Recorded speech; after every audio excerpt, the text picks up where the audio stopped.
Guys, সবাইকে জানাই good morning. তো দেখো ঝড়ে কি অবস্থা, আমাদের কত কাঁঠাল পড়ে গেছে দেখতে পাচ্ছ। দেখো আগের দিন দেখিয়েছিলাম এই গাছের কাঁঠালগুলো সব পড়ে গেছে, যে নিচে দিয়ে ছিল। তো 12-13টা কাঁঠাল পড়ে গেছে। হ্যাঁ দেখো কত জল হয়ে গেছে। আজকেও নাকি আবার ঝড় বৃষ্টি হবে। দেখো গাছপালার অবস্থা দেখো।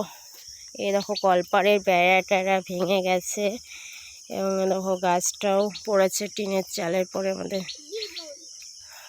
প্লাস যে পাটকাঠির পালামালা পায়ে সব ভেঙে চলে গেছে। দেখো গাছ ওদিকে একটা ভেঙে পড়ে রয়েছে, দেখতে পাচ্ছ।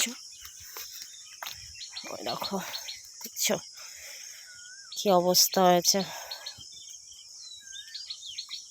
মাঠেও জল বেঁধে গেছে, এখন মাছ ধরা যেতে পারে মাঠে। দেখো মাঠেও জল বেঁধে গেছে। চলো পাপা।